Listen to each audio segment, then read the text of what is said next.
3 minute analysis. इस series में आपका स्वागत है। हम लोग देखेंगे 3 मिनट में फंडामेंटल्स और टेक्निकल्स दोनों क्या लगते हैं कंपनी के और कंपनी क्या कर सकती है। अब यहाँ पे देखें तो कंपनी का नाम है SNL बेयरिंग।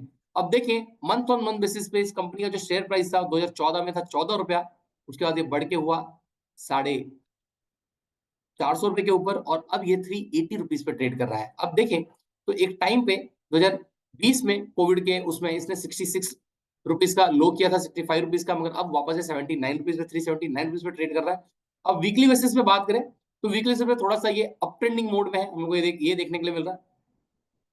और वहीं डेली बेसिस पे देखें तो ये साइडवेज होता हुआ हमको दिख रहा है। डेली बेसिस पे यहाँ पे देख सकते हैं ये साइडवेज होता हुआ दिख रहा है, मगर ओवरऑल जो ट्रेंड है, बड़ा ट्रेंड अभी भी इसको अप ट्रेंडिंग मोड में ही ट्रेड करवा रहा है। मतलब क्वार्टरली बेसिस पे भी हम लोग चार्ट देखें तो अप ट्रेंडिंग ही है।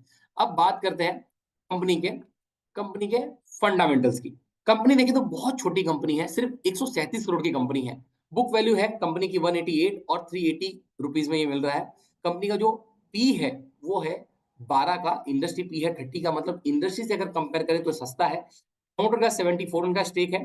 कंपनी जितने मेजर प्लेयर हैं, मारुति, हीरो मोटरकॉर्प, टाटा मोटर, सब लोग को बेयरिंग सप्लाई करती है। 90% जो बेयरिंग है वो खुद मैन्युफैक्चरिंग करती है और खुद का ही इनका, किसी से ये बनवाते नहीं है। और यहाँ पे देखें तो कंपनी अपने डेब्ट को रिड्यूस किया है। ऑलमोस्ट कंपनी अभी डेब्ट फ्री है। कंपनी का जो सेल्स ग्रोथ रेट है वो थोड़ा सा खराब रहा है। पर हम लोग देखें कि कंपनी का अभी का सेल्स ग्रोथ क्या है, तो यहाँ पे देखें तो कंपनी 48 करोड़ का नेट सेल कर रही थी, अब ये 51 करोड़ की है। कंपनी का जो सेल्स है वो बहुत एग्रेसिवली नहीं बढ़ रहा है, एक कंसर्न है, मगर कंपनी का जो मार्जिन है वो 22-26% है, जो एक अच्छी चीज है।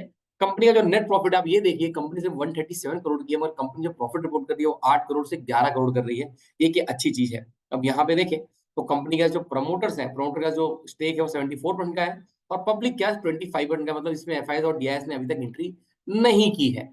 और कंपनी में जो प्रमोटर्स है वो उनके बाद जो सबसे ज्यादा इन्वेस्टर्स है 5870 लोग ने इन्वेस्टमेंट किया है। आप अपने फाइनेंशियल एडवाइजर कंसर्न करके ही अपने कोई भी फाइनेंशियल डिसीजन लेना।